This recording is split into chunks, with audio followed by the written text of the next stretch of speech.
Alô? Alô? Ok, ok, ok. Todo mundo? Todo mundo? Alô?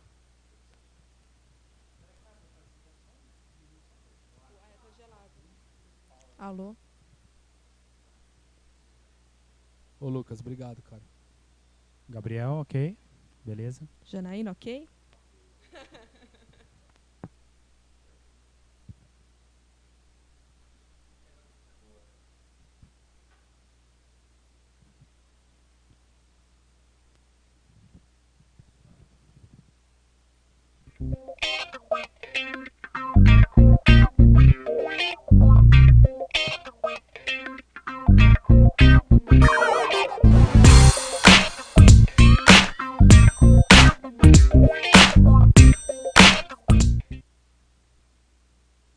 Boa tarde a todos. Bem-vindo à segunda parte do Fórum Marista de Tecnologias Educacionais. Nós somos da FTD e vamos começar o painel Gestão e Aprendizagem. Vamos falar sobre futuro.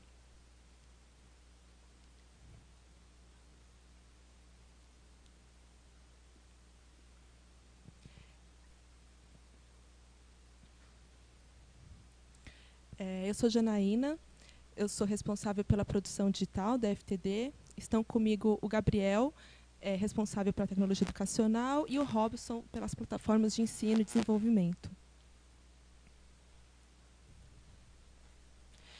Trouxemos hoje 5 tópicos para falar sobre educação, futuro, tecnologia. Vamos começar falando sobre o histórico digital da FTD, são 8 anos que produzimos conteúdos digitais. Vamos falar um pouco sobre as expectativas tecnológicas no âmbito educacional, mas também no âmbito geral de tecnologia, as análises de tendência, a transformação digital, que é o período que nós estamos agora, essa transformação, e sobre o futuro educacional, que é o tópico, né, principal do nosso evento. Vou começar falando um pouquinho, então, sobre o nosso histórico dentro da FTD. Nós começamos em 2012 com a necessidade de atender ao PNLD, que tinha os objetos educacionais como uma exigência do conteúdo. Então, foi criada um departamento para começar a produzir esses materiais digitais. E, em seguida, né, 2014, 2015, vieram as plataformas de ensino. Nós tínhamos, foi criada a plataforma de didáticos, onde os livros estavam lá, né, para acesso do professor, com todos os conteúdos embarcados, algumas ferramentas também para os professores. A plataforma de ensino, que também tinha diversas ferramentas, diversos recursos para o professor usar em sala de aula, além de todo o acervo dos nossos conteúdos digitais. E também, em 2016, foi quando disponibilizamos o nosso e-commerce, em que todo o nosso acervo digital estava disponível para compra, né, tanto o aluno quanto o professor. E agora é o momento que nós estamos vivendo, que é a transformação digital, onde está sendo criada, né, foi criada uma diretoria e que engloba não só mais a produção de conteúdo digital, mas a mudança de todo o mindset da editora e de todo o nosso trabalho lá dentro. Para representar um pouquinho aqui o nosso acervo, né, temos até agora mais de 22 mil conteúdos digitais, entre livros digitais e objetos educacionais. Dá para notar, né, pelo nosso gráfico, que o LED sempre continua crescendo, né, uma produção que é contínua, é um material de facilidade para o professor, usa bastante. Então, foi sempre crescendo a produção desse material. Os OEDs também crescendo, mas ele teve uma desaceleração até por conta do PNLD, né, que tirou a obrigação do conteúdo digital. Então, a gente, né, o MEC, ele dita as regras, a gente vai seguindo, mas agora, nesse momento que estamos agora, nós vamos aumentar a produção, né, é o momento de acelerar a produção, até por conta das novas plataformas, dos novos materiais que nós temos preparados agora para o futuro. Vamos falar um pouquinho também agora sobre a expectativa tecnológica e eu vou passar para o Gabriel da continuidade. Obrigado, Jana. Boa tarde a todos. Bom, falar de expectativa, eu acho que ela é de todos os lados, né? No sentido da editora, como soluções educacionais, produtos, né, tecnologia, e também no ponto de vista do colégio ali, da fluência digital. Então, só para a gente avançar aqui um pouquinho.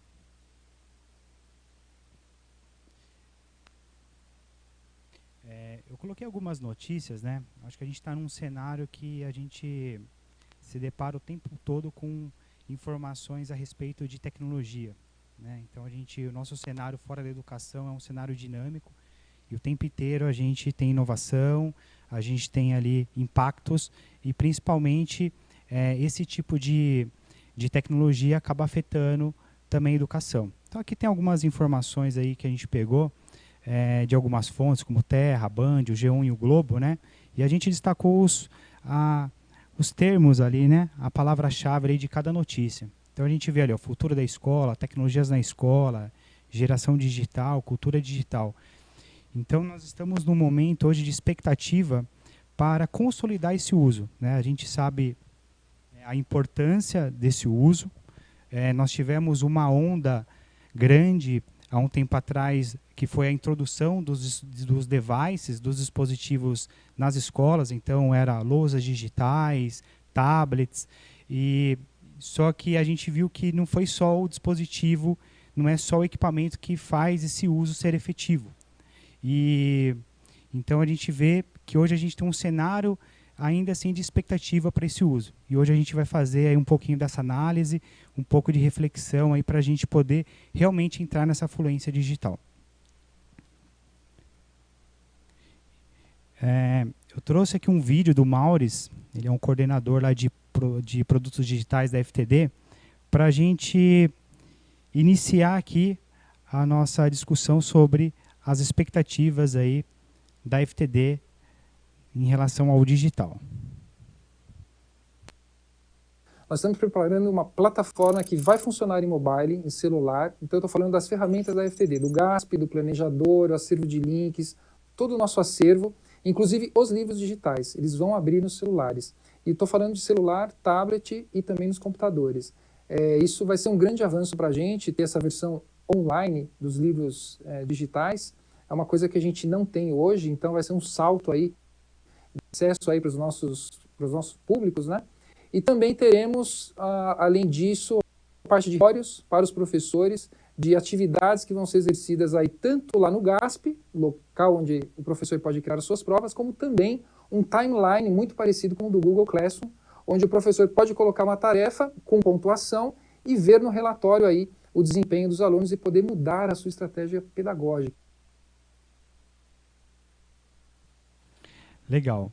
Então nós temos atualmente, pessoal, um ecossistema que ele é formado pelo FTD Digital, né, que são os livros didáticos mais idiomas. Nós temos o leitor da FTD, né, para reproduzir ali os livros digitais LED e PDF, e o sistema de ensino. Então atualmente a FTD tem esse ecossistema com 3 aí, acessos, né? E nós estamos preparando essa plataforma. O Mauris deu um spoiler ali dos recursos, né? Então, acho que o primeiro deles é na questão da mobilidade. Nós temos hoje um acesso um pouco restrito a alguns devices. Então, a gente está preparando esse acesso principalmente para os celulares e também em relação ao livro digital, que hoje a gente depende de uma instalação para poder reproduzir os livros, né? Então ele é um livro totalmente offline. E aí para essa nova plataforma a gente também vai conseguir fazer esse acesso online e também offline. Outro ponto que o Maurício comentou é em relação aos relatórios, né?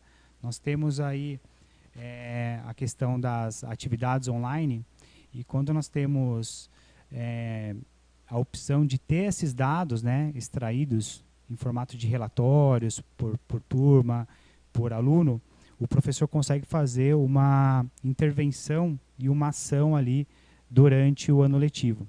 Então, esses 3 pontos principais da plataforma é um grande avanço do uso, né, e também seguindo essa parte da fluência digital, uma vez que a gente consegue disponibilizar os acessos, né, de uma forma mais ampla, e principalmente pensando aí no nosso grande público, que é o professor e o aluno nesse uso em sala de aula. Para complementar um pouco a fala do Mauris, A Silvana Rossi, que é a nossa diretora editorial, ela gravou também um depoimento aí para a gente poder conversar sobre. Vamos lá. Hoje, pensar um produto, a gente tem que pensar uma solução. Eu tenho que olhar para essa relação em que não está só no digital, não está só no papel, não está só no brinquedo, não está só no conhecimento, não está só num recurso único, porque isto é muito pouco. A nossa grande desafio e a nossa grande provocação nesse momento é como fazer uma construção que permita que o professor tenha vários recursos e ele possa balancear e relacionar esses recursos, criando soluções mais adequadas para diferentes formas de aprender. Aprender a aprender é o grande conceito desse momento. E a gente tem que trazer recursos que permitam ao professor construir itinerários, construir dinâmicas de aprendizagem que façam dele um verdadeiro maestro desse processo, onde a criança, o jovem, o conhecimento, a curiosidade vão dar o tom da música para ele. Da minha parte, eu preciso ter muitas partituras, muitas linguagens, muitos recursos. Então não dá mais para pensar num livro isolado, não dá para pensar numa plataforma isolada, não dá para eu pensar num brinquedo isolado, porque ele não se basta. Bom, gente, a Silvana falou do nosso grande maestro aí na educação, que é o professor, e ela complementa a fala do Mauris, né? Então, o Mauris, ele traz um pouco na questão das ferramentas, dos recursos, e a Silvana na questão do uso, né? Das possibilidades que o digital consegue aplicar ali dentro da sala de aula, né? Das diferentes abordagens, dos diferentes cenários, né? Da amplitude que o digital ele alcança e principalmente dessa flexibilidade, né? Em diferentes pontos aí, cada professor conseguindo aí conduzir e organizar a sua sala aí. Bom, para a gente poder fazer aí a nossa continuidade nos pontos, eu vou passar aqui a palavra para o Robson, para que ele faça aí a introdução aí e o andamento da parte das análises das tendências, um tópico muito importante aí para a gente poder entender todo esse cenário que está acontecendo agora no momento. Boa tarde a todos, né? Obrigado, Gabriel, pela fala aí. A gente vem aqui trazer essas análises, né? Claro que num caráter aí de experimentação, né? A gente vai falar muito sobre isso durante o debate, né? Experimentar, né? Construir juntos, conseguir medir isso através de métricas e apontar alguns resultados, né? Esse é o ponto mais importante que a gente traz aí. Entrando no slide aí da análise de tendências, né? A gente pode verificar aí que a gente fez um levantamento, né?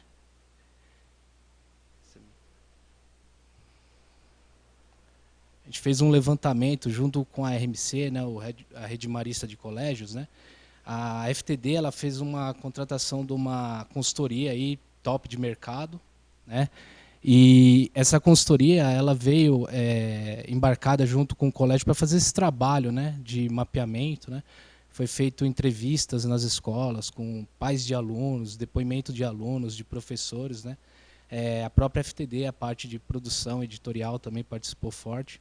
Esse trabalho foi feito um market share, né, um branch aí do mercado. A gente foi atrás de soluções que pudessem trazer parcerias, né? E nesse movimento todo, a análise desse documento num conjunto da obra, né, a gente chegou numa frase que a gente considera uma missão para a gente, né?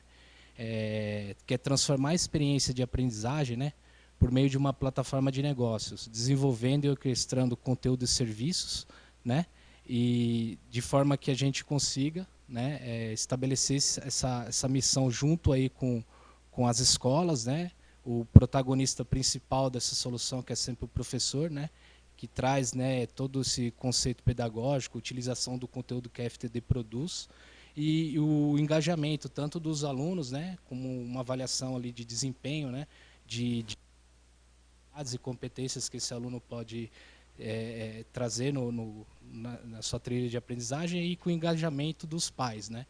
Então é uma missão, né? Então foi nos dada essa missão e com ela a gente começou a fazer uma análise, né, de como a gente produzia as coisas dentro da FTD.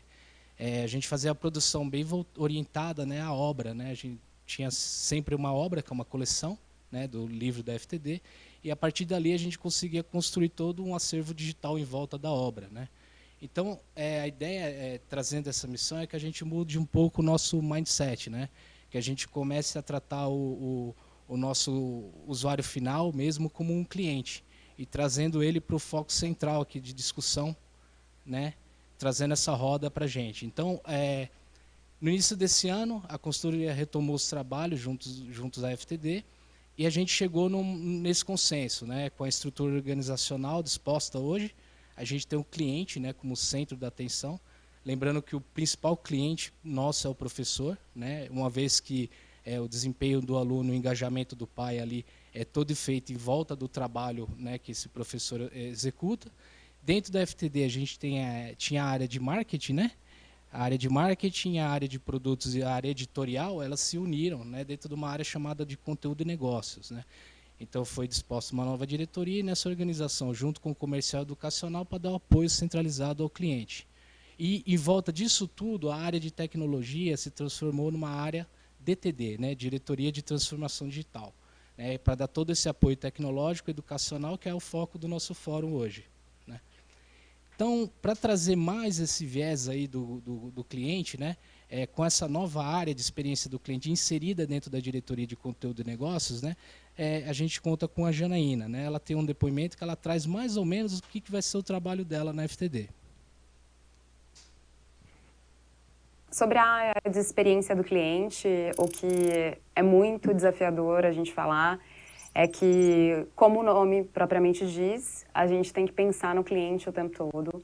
E pensar no cliente é bem amplo, então todo mundo até se mistura um pouco com a questão do marketing e como que a gente vai trabalhar isso no comercial. E existem muitas dúvidas em torno do que é a experiência do cliente. Na verdade, a experiência do cliente, no geral, não sabe o quão positivo vai ser essa experiência para quem está recepcionando um produto da FTD ou coisa que o valha, mas a gente começar a medir esses pontos de contato, começar a entender em que momento que a gente está conversando com esses clientes e daí em diante a gente começar a melhorar e ter uma otimização dessa entrega. O principal ponto é que a gente está tratando o tempo todo com seres humanos e o quão a FTD é humana, isso propicia que a gente trabalhe com um modelo de empatia muito grande. Bem, a Janaína trouxe um viés para a gente aí, bem ligado, né, ao atendimento do cliente, né? Toda essa experiência que o cliente tem, né, ela vai embarcar ali no seu trabalho junto com as outras áreas, né, comercial e marketing, para trazer essa experiência mais focada no cliente, né? A gente tem vários cases, né, aí de startups no mercado, né? A gente tem Nubank, Uber, várias outras iniciativas que o foco principal sempre é o cliente, né? A Janaína veio de uma área de publicidade, né? Eu também trabalhei em publicidade, e sempre o foco principal, né, é essa captação de leads, né? A gente conseguir conquistar o cliente. A FTD ela já tem uma marca consolidada com relação à sua trajetória, né, de livros impressos, né? E que é uma marca assim que o professor que gosta mesmo, ele não troca, né?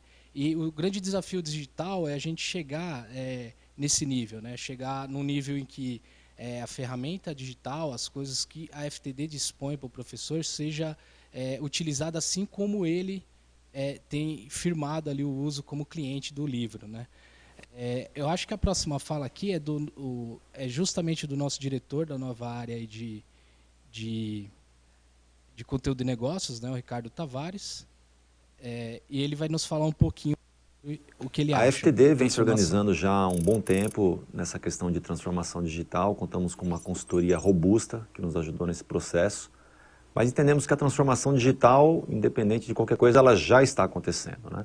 Todas as pessoas estão sendo impactadas por essa chamada quarta revolução e nesse processo todo nós desenvolvemos várias frentes, uma delas na produção de conteúdo, com ofertas híbridas de serviços, de tecnologia e material impresso, para que possam atender de uma forma mais dinâmica esses alunos que temos hoje tão antenados e conectados no país na educação básica.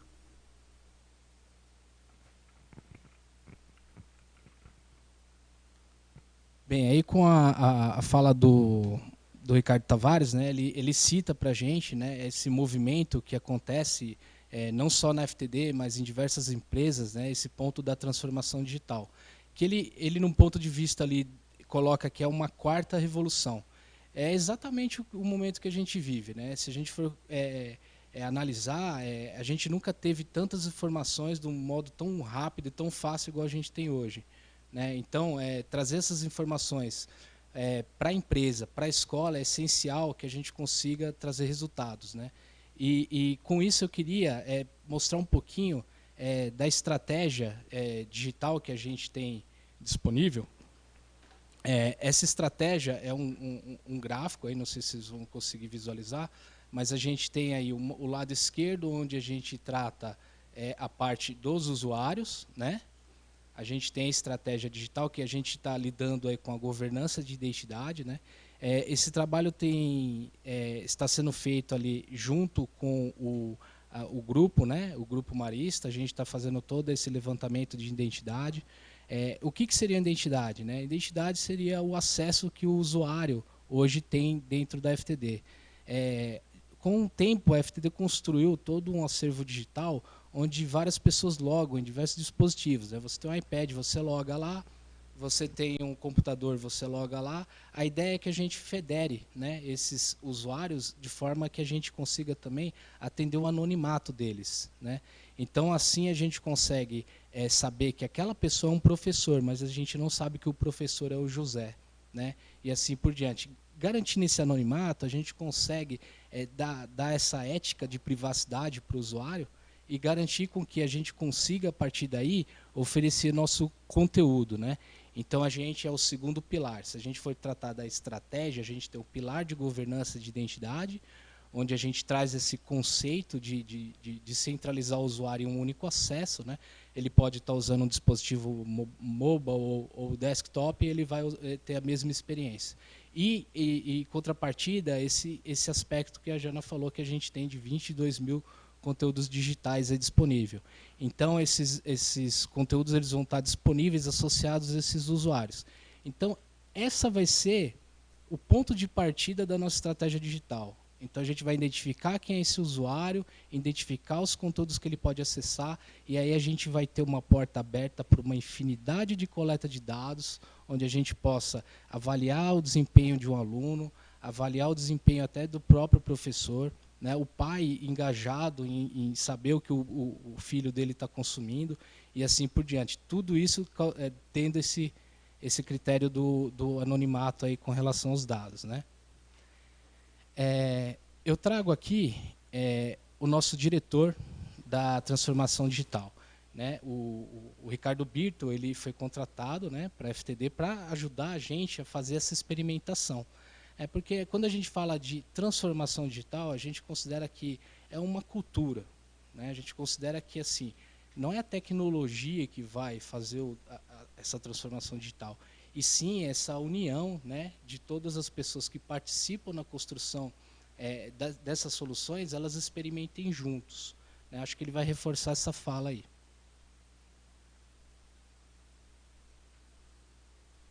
A FTD criou uma diretoria de transformação digital que tem como objetivo estruturar essa disciplina de forma a atender melhor os clientes, tanto a escola quanto os próprios clientes internos da FTD, de forma a gente se organizar e fazer frente aos desafios desse mundo digital. Quais são eles?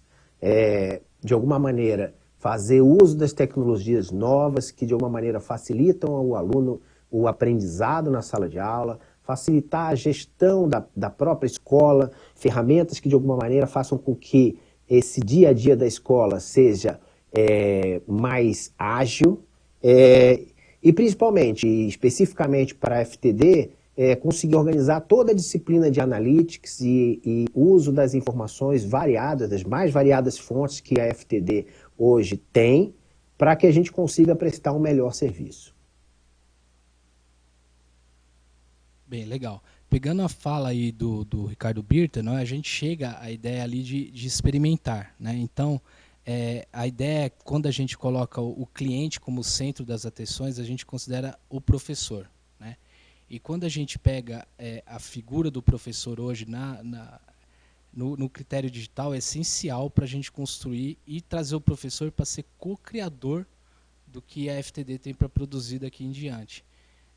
Por que isso? Porque desta forma a gente vai conseguir captar informações tanto do professor quanto do aluno e disponibilizar de volta essa informação. Ou seja, essa cocriação que o professor tem é participativa, né? Ele consegue participar das ideias, falar o que é possível fazer dentro de uma sala de aula ou fora dela, e assim a gente conseguir construir soluções juntos e trazer o resultado, né? Coletando essas informações para trazer e mostrar para o professor que aquela ideia construída em conjunto trouxe resultado, né? Para isso eu trouxe o Wellington, né? O Wellington Carrion, ele é nosso coordenador de processos digitais, né?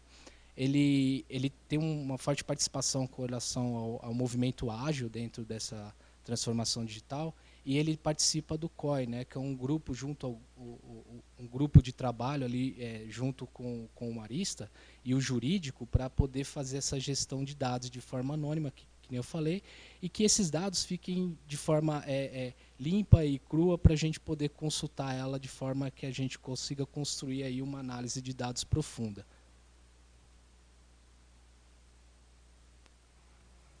Um ponto muito interessante que a gente não pode deixar de citar é como isso vai se comportar, né, dentro do dia a dia do aluno, né?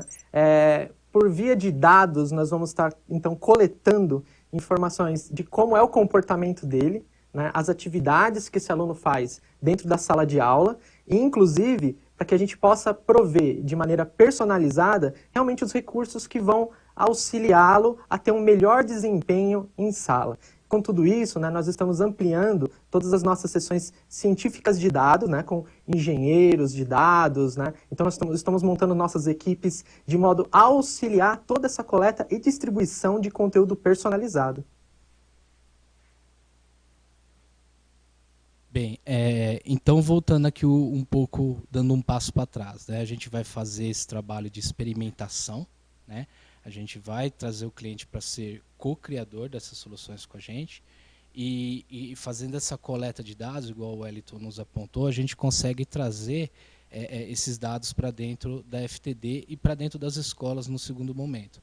A princípio, o principal disso é trazer esses dados, essas informações, tanto do uso, da experiência que o cliente tem dentro das possibilidades, quanto trazer essa coleta de dados até para uma análise de desempenho, para que no futuro a gente consiga construir essa tão sonhada área de conteúdo personalizado que a gente almeja, né?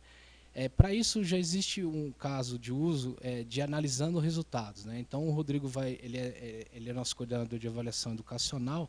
Ele pode trazer assim, um ponto de vista disso já rolando na prática, né? Ou seja, a gente faz coletas tanto de dados quanto do Enem, do IBEP, a gente faz cruzamentos já de dados, a gente já faz toda essa análise com viés na avaliação da formação continuada dos professores. Ele vai trazer esse viés para a gente.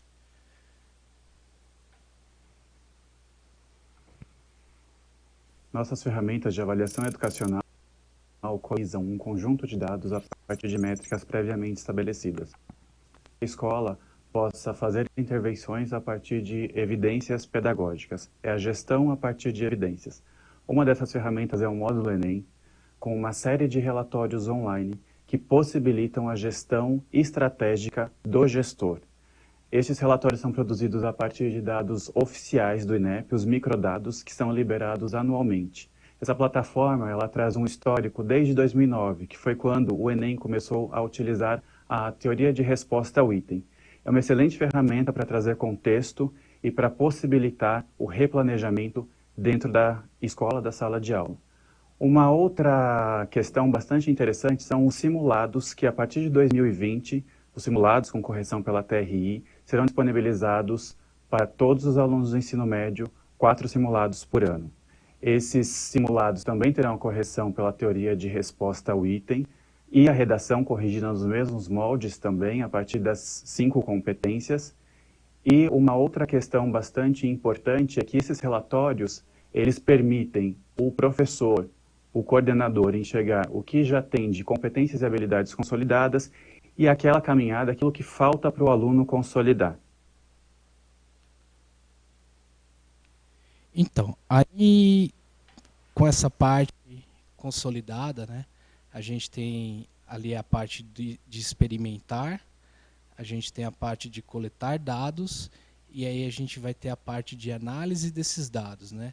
É um trabalho evolutivo, né? Então, a curto prazo, a gente pretende, primeiramente, fazer essa governança de identidade dos nossos usuários, conseguir federar eles em diversas plataformas onde eles consigam consumir esse acervo digital que a FTD tem, em desktop, mobile, em qualquer outro tipo de dispositivo, que a gente vai fazer uma evolução aqui dos devices que a gente pode consolidar, né?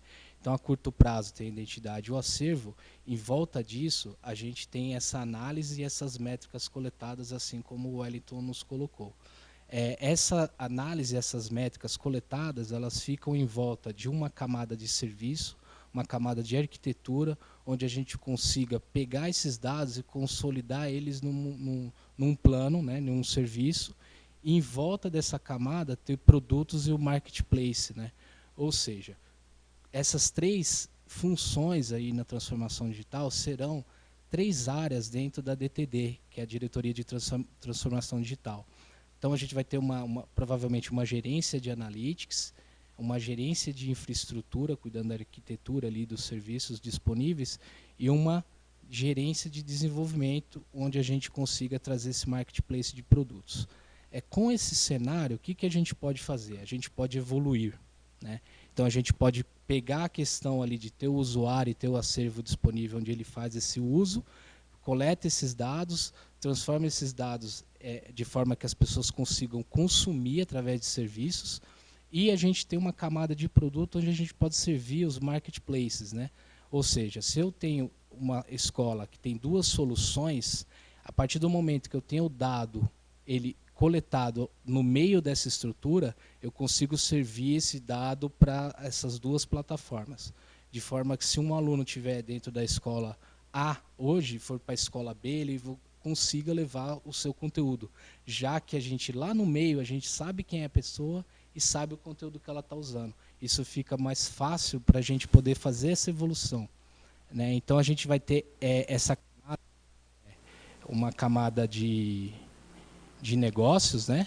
Mas ditando ali as possibilidades que a gente tem, as oportunidades, e uma camada ali de tecnologia dando todo esse apoio, né? Trazendo toda essa informação de tecnologia para a gente construir esses experimentos juntos, né?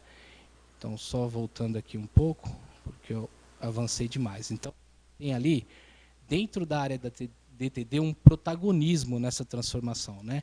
Então, o que a gente pretende fazer? A gente pretende fazer entregas de valor para o negócio, orientado aos resultados, ou seja, a gente vai pegar o valor que hoje tem para o negócio, disponibilizar ele através de resultados, seja através de um serviço, através de um produto, ou até mesmo um parceiro da FTD, né? Eu vou citar alguns exemplos de como isso pode rolar na prática, né? A gente aí tem esse conceito aí de Big Data, né? Que a gente tem essa ideia de montar essa arquitetura de dados, né? Todo esse input de informações. Quando eu falo dessas informações, eu não falo só de usabilidade, só de navegação, eu falo de desempenho do aluno, eu falo de acesso a conteúdo, de jornada do usuário, quando ele entra, até onde ele foi, ele não conseguiu ir até o fim, o desempenho dele não foi bom. Ou seja, a gente tem tanta informação para coletar que isso vira um oceano de dados, né? Que a gente considera esse Big Data. Por trás desse Big Data, a gente vai fazer alguns Data Lakes, né? Que é toda essas informações de forma consolidada, que a gente consiga identificar nesses oceanos de dados os padrões que podem surgir, né? Os alunos que não conseguem chegar em determinado final ali de uma gamificação ou de um conteúdo que a maioria dos professores estão utilizando, mas não estão chegando ao fim, tem um porquê. Então, a gente consegue identificar esses padrões e colocar ele dentro de um loop, né? E é assim, para a área de negócio, a gente conseguir pegar essas coletas e transformar essas data warehouse, né? Ou seja, pegar essas coletas, consolidar essas análises, né, com os nossos business analytics, né, de inteligência, os BIs, né, business intelligence, que o Wellington citou ali na fala dele, e a gente consegue trazer isso, pegar esses dados de forma humana e trazer ela para esses dashboards aí de negócios, para dar um viés tanto para a FTD quanto para as escolas, de que o desempenho da escola está indo bem e o desempenho da FTD com relação àquele produto, àquele serviço também estão em bom caminho, né? Para isso a gente consegue evoluir, né, o Adaptive Learning, que é justamente fazer essa personalização do conteúdo, né? Se a gente já sabe que a gente tem aquele aluno na identidade que consome aquele material, ele tem dificuldade de chegar no final, é porque talvez aquele não seja o melhor caminho para ele aprender, né? Então, a gente vai construir de forma que a gente consulte esses dados e a gente consiga ensinar a própria plataforma, né, de uma forma mais inteligente, a falar para o aluno, ó, esse não é o caminho, talvez esse caminho aqui seja melhor para você. E isso tem um paradigma, né, porque o professor, nesse ponto, ele tem uma participação fundamental. Porque se a gente tem aquele conteúdo de 22 mil acervos para aquele aluno, o professor pode ser um mentor disso, protagonista, sempre, né? Então, ele pode ser um mediador, um moderador, e consultar outras formas daquele aluno aprender, né?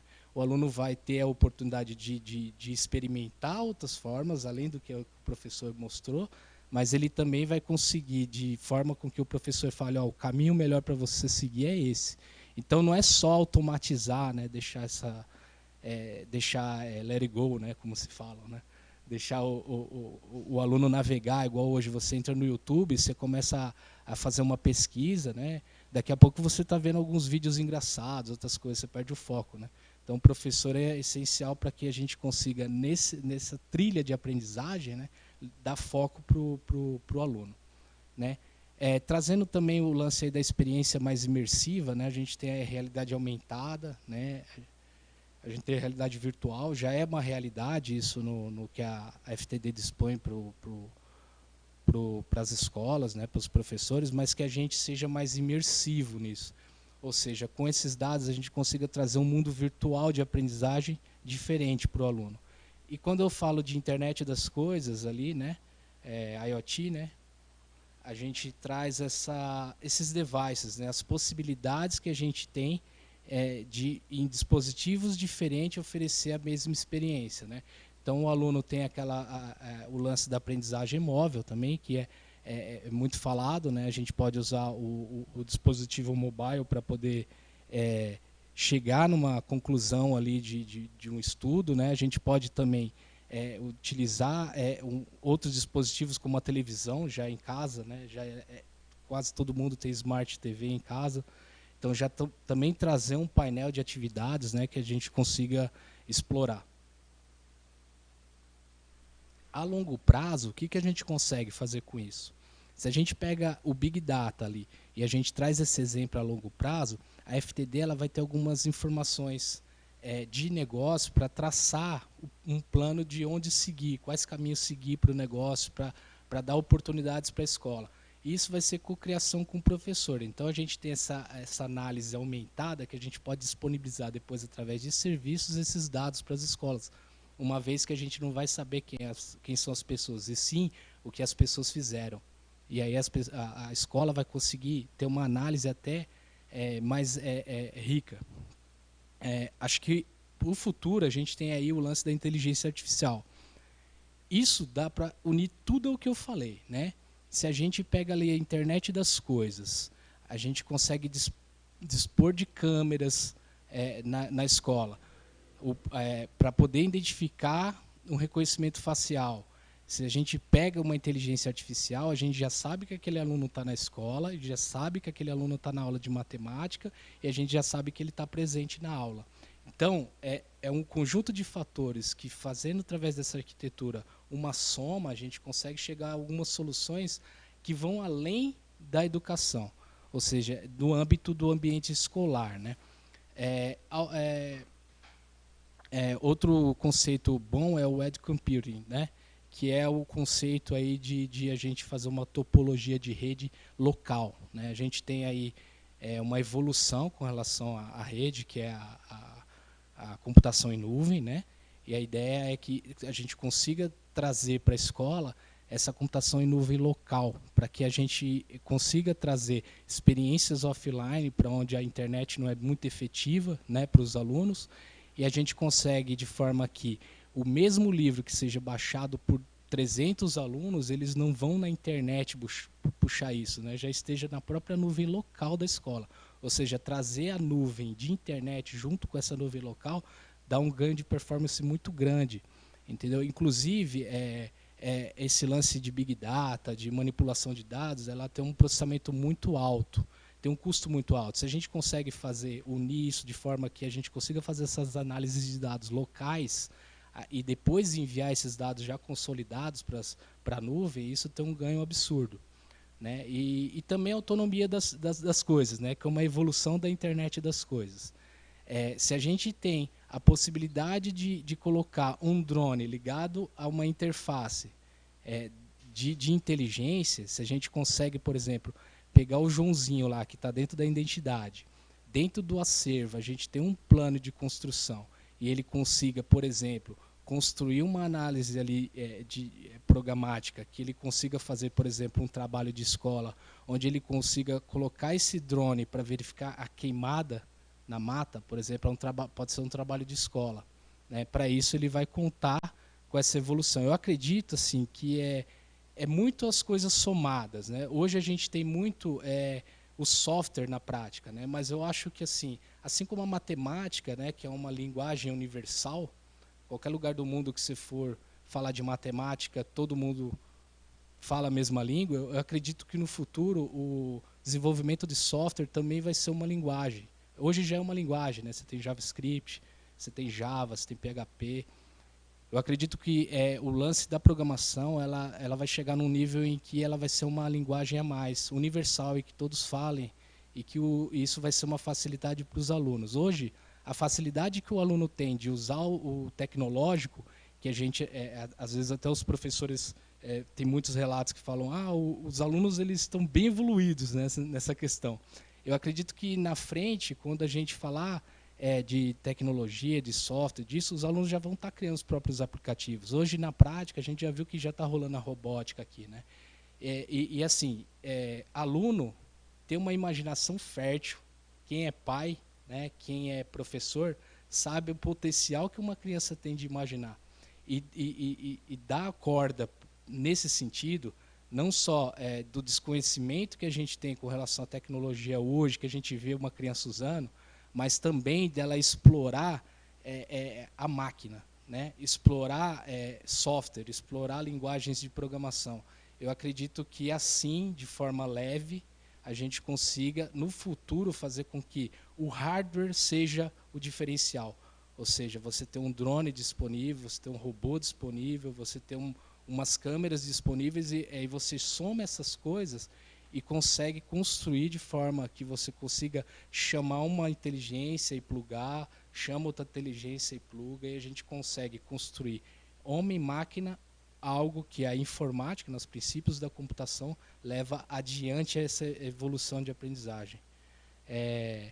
E eu concluo a fala trazendo um vídeo do Mauris sobre alguns exemplos, pegando essa ideia que eu passei para vocês.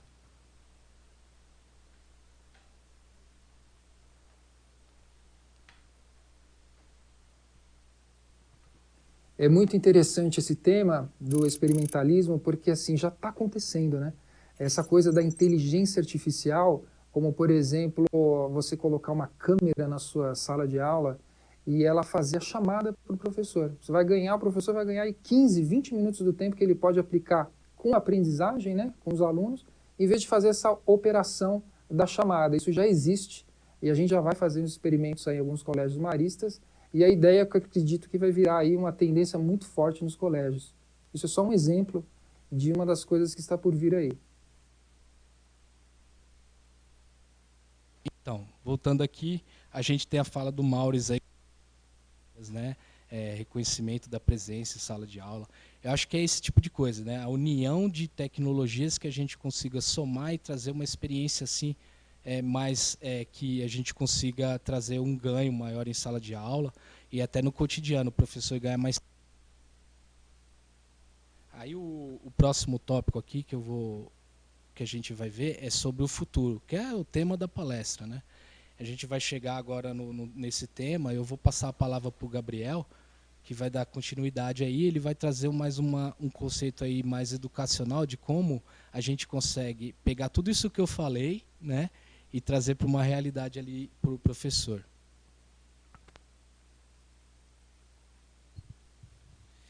Bom, gente, esse é o tema principal aqui, né, do nosso encontro, e outros colegas também pela manhã ressaltaram muito essa questão do futuro educacional, né? E para a gente poder ter alguns insights aqui também, eu trouxe alguns vídeos, né? E a Silvana, novamente, ela fez uma reflexão muito importante dessa questão da fluência digital. Vamos ver o vídeo dela para a gente poder fazer um comentário. Como trabalhar com adultos que não são nativos digitais, não são pessoas tão imersas a processos digitais, em que eles percam o receio de testar, de tentar e errar. Tá tudo bem errar. Essa é a grande pegada para todos, para as crianças, para os adultos, para os professores. Não é acertar, é não deixar de explorar, é não deixar de criar recursos, é de perder a curiosidade. Esse é o maior assassinato do processo de conhecimento, quando eu já não me interesso. É muito difícil motivar qualquer pessoa que diz, não me interessa. Eu acho que o professor precisa perder esse medo do digital. Não tem caminho certo, tem o caminho. Use. Use da melhor forma que você puder. Use para o que você precisar. Peça ajuda, deixa a criança te ajudar. Os jovens sabem muitos. Acho que a melhor experiência que eu vivi na minha vida foi quando eu vivi com jovens e idosos, um ensinando para o outro, a tolerância, a paciência, o arcabouço da história como um contexto, e o jovem sendo dinâmico, trazendo alegria para esse idoso. É isso que a gente tem que fazer, trocas ricas. Se isso tem várias linguagens digitais, ótimo. Acho que a minha função em ajudar o professor nesse processo é dizer, venha, brinque com a gente. É um convite, não tenha medo dos recursos. Use como você conseguir, mas use. Bom, se eu pudesse dar uma dica, né, na questão do uso da tecnologia, eu seguiria essa linha da Silvana, que é da experimentação, né? Não existe hoje uma receita para o uso efetivo das tecnologias, mas o início dela é a experimentação, né? E um outro ponto importante é que não existe um caminho certo. Às vezes um aplicativo faz sentido para um professor, para o outro é uma outra ferramenta, né? O importante é que essa aplicação faça sentido. E o que a Silvana ressalta ali é exatamente esse uso, né? De você experimentar, de você, errou, não tem problema, vamos refazer. Se um determinado aplicativo que um outro professor recomendou, se você não conseguiu se adaptar, existe diversos outros disponíveis, né? Então é importante ter essa experimentação. O mais importante de tudo é aprender a aprender, né? Que eu acho que é uma frase importante aí. Continuando nessa linha aí do futuro da educação, a Cíntia Lapa, gerente do sistema de ensino da FTD, ela fala um pouquinho sobre a incorporação da tecnologia no ensino, né? Então ela até faz um comentário específico ali com a BNCC.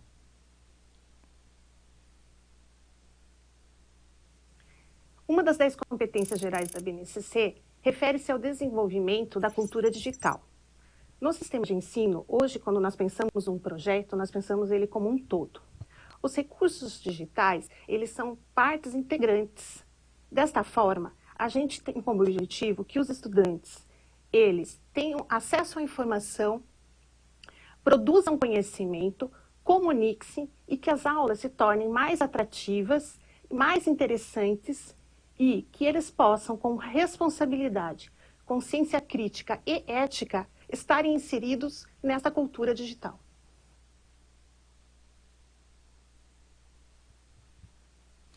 Bom, a FTD tem trabalhado fortemente nessa questão dos materiais alinhados à BNCC, e a base ela tem duas competências que vinculadas à tecnologia, que é a quarta e a quinta competência, né? Uma traz aí a parte da comunicação digital, a outra do protagonismo do aluno. Então, é um documento que norteia aí a questão da educação básica. Então, isso, para o uso aí das tecnologias, vai ser importante para o futuro educacional. E, para a gente continuar aqui também, nós temos uma fala bem interessante aí do André Machado, que ele fala dos recursos digitais. E ele vai falar de uma tecnologia que pode ser mais explorada em sala de aula. E a gente vai dar algumas dicas aí. Eu estou na realidade virtual. Eu acredito que o aluno, se ele tivesse um ambiente onde ele se sentisse participativo daquela história que está sendo contada, o engajamento dele seria muito maior. Por exemplo, contar a história do Brasil, do descobrimento do Brasil, em um ambiente onde o aluno se sinta presente naquilo, vendo as características daquilo, as texturas do local, do dia, e com uma história sendo contada pelo professor, até mesmo por um orador. Então, eu acreditaria muito em realidade virtual voltada para os alunos.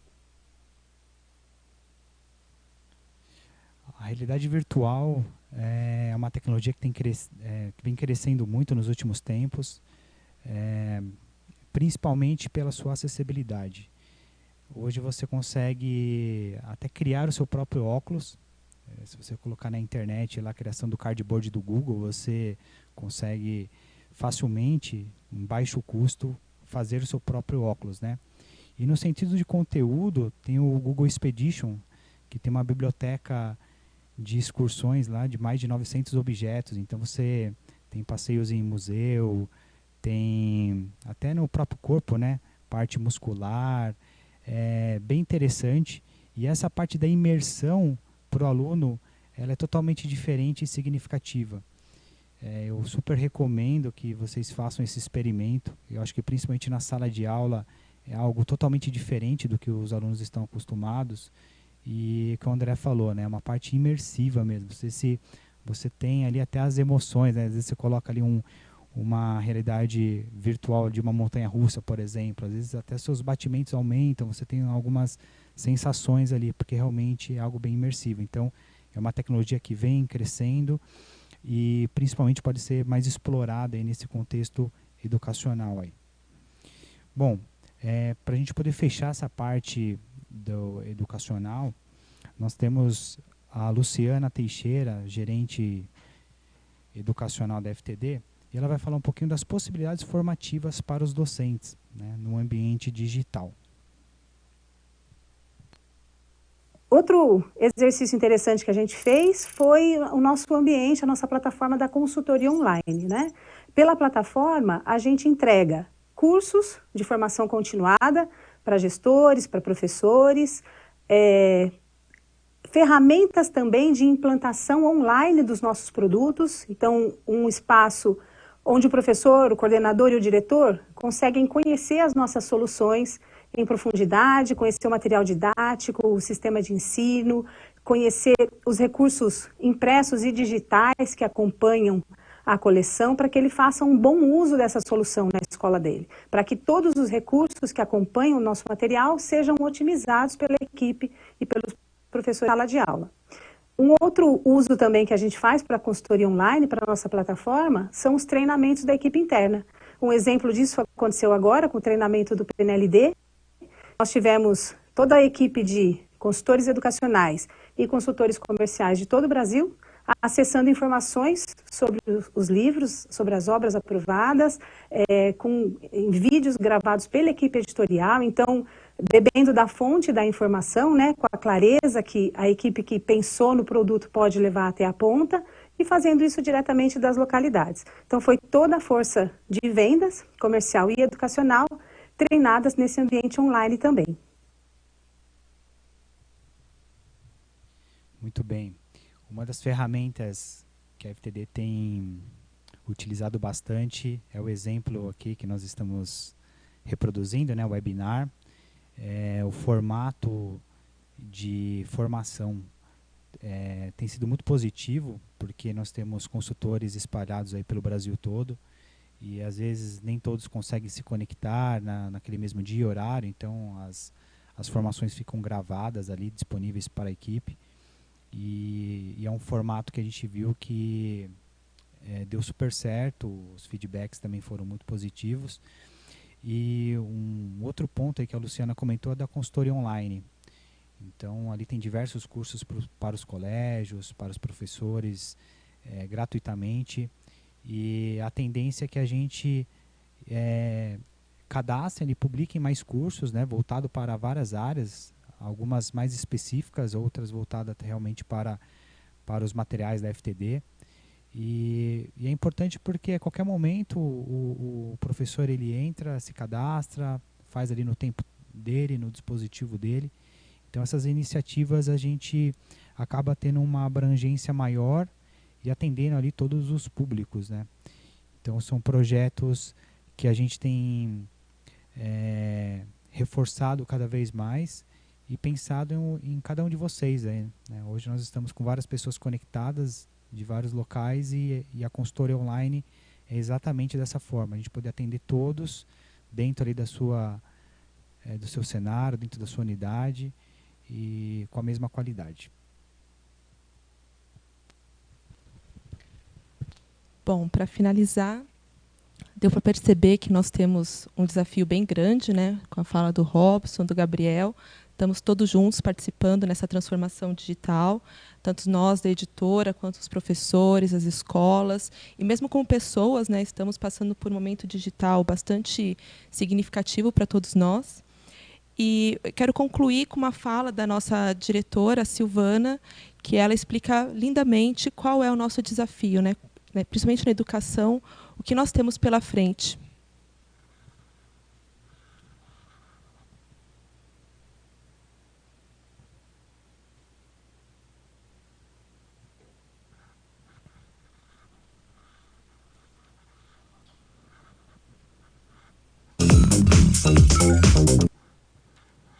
Eu preciso, sim, me preocupar em ter ferramentas, recurso, flexibilidade para esse professor conseguir personalizar trajetos, itinerários diferenciados com diversas linguagens para que eu possa abrir um leque de possibilidades de desenvolvimento de competências.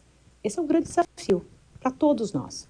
Não é para o professor, não é para o aluno, não é para a relação, é para um contexto grande, profissional, humano. O que vai ser, daqui uma década, essa relação de profissão para profissões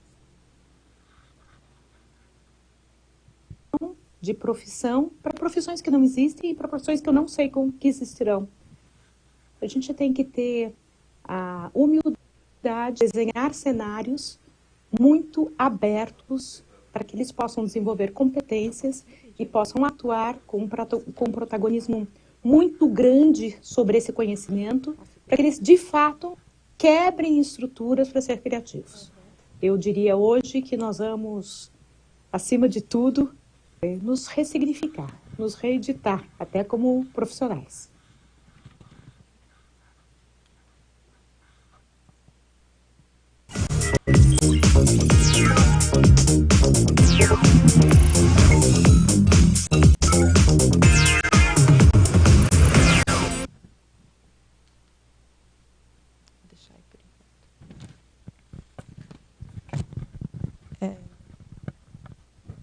Bom, chegaram algumas perguntas aqui para nós. Temos alguns minutinhos, então vou pedir para o Robson ajudar aqui respondendo. Como vocês pensam o desafio de curadoria de todas as informações disponíveis? A gente falou, né, desse acervo, dessa... Então, a gente vai fazer esse trabalho, né, de identidade, de construção de acervo. E um detalhe importante que a gente tem nesse passo é que a gente tem esse oceano de dados que eu falei, que vai ficar disponível, né? A gente vai conseguir olhar para esses dados, Mas acho que o ponto mais importante, assim, com relação à tecnologia, eu acho que é o ponto de a gente experimentar, né? A gente tem o fato de ter o professor, a gente tem o fato de ter os dados, e eu acho que o trabalho do professor, nesse momento de moderação desse conteúdo, é essencial. Por quê? Quando a gente fala de inteligência artificial, quando ela é implantada, a inteligência artificial, nesse momento que ela é colocada, ela é uma criança. Então, não dá para você pegar uma criança para ela fazer uma operação do coração. Não tem como, ela não sabe ainda. Então, a partir do momento que você tem esses dados e o professor individualmente ali identificado naquela identidade como aquele professor, e ele começa a mostrar o caminho, né, esse caminho trilhado, aí sim essa criança, ou seja, essa inteligência artificial, ela vai começar a aprender o que aquele professor faria de curadoria. Ou seja, o professor que tem um cunho pedagógico de uma certa maneira de trabalhar, aquela máquina vai aprender com ele. Com os dados que ele falou, eu aprovo ou eu reprovo essa informação. A partir do momento que ele começa a dar uma aprovação, a própria máquina já vai sugerindo, ó, eu acho que o que você falaria agora é isso. E aí o professor, putz, ó, você aprendeu. Então, esse é um fator importante, essa comunicação, né? Se a gente vai no princípio da computação, né? A computação é a interação humana com a máquina, né? E a inteligência artificial ela tem esse poder, digamos assim, de ela aprender com a gente e de dar opções, né? Mais uma pergunta. Quais os recursos de acessibilidade disponíveis nos materiais digitais da FTD? Bem, hoje a FTD ela tem esse acervo de 22 mil itens digitais, entre livros digitais e conteúdos digitais, objetos, né? A gente tem infográficos, a gente tem jogos, tem simuladores, tem alguns objetos 3D que a gente faz com relação à realidade aumentada, né? Se a gente for na base da acessibilidade, esses conteúdos eles precisam ser manipulados para serem exportados. Hoje a FTD ela atende à Lei Brasileira de Inclusão, né? A gente tem um termo assinado sobre essa lei e a gente disponibiliza esse material. Esse material ele é solicitado, né, para essa pessoa que tem uma deficiência audiovisual. Esse material ele é disponibilizado no formato, por exemplo, do livro. A gente tem o formato EPUB, que é um formato aberto e livre, que pode ser aberto em qualquer leitor de acessibilidade que faz audioleitura, que tem leitores de tela e percepções audiovisuais para poder orientar essa interface de quem tem a visão baixa ou a visão parcialmente comprometida. É um trabalho que foi feito, né? A gente tem diversas formas de fazer, mas esse trabalho é bonito de se ver, né? A gente tem uma parceria com a Dorina no Rio, né? Que eu acredito que deu uma força grande para a gente nesse passo, que a gente foi lá na fundação, conversou com professores que são cegos, eles ajudaram a gente a utilizar o livro, né? De forma de dar dicas para a gente, ó, a gente não pode ter essas interfaces assim. Quando a gente tem um mobile, a gente fala sim para a esquerda, não para a direita, porque a gente não está vendo nada, né? Então essas identificações de gestos, a gente começou a captar isso para poder colocar na realidade ali do digital. É um desafio, mas é gratificante. Perfeito. Bom, quero agradecer aqui, em nome da FTD, ao convite da Brasil por participar desse fórum. Quero também agradecer aos nossos gerentes, diretores, que confiaram em nós três para estar aqui representando, né, FTD Educação. E quero fazer um agradecimento também ao Nono Estúdio, que é o estúdio lá do nono andar da editora, né, que nos ajudou fazendo a produção de todos esses vídeos que nós trouxemos aqui para vocês. Também quero agradecer a participação de todos que estiveram nos nossos vídeos. Trouxemos todos, não poderíamos trazer todos eles aqui, né? Então, de certa forma, eles compartilharam com a gente um pouco do seu conhecimento, tiveram virtualmente aqui os diretores, Mauris, Janaína, todo mundo conversando com a gente, trazendo um pouco também de suas experiências na transformação digital.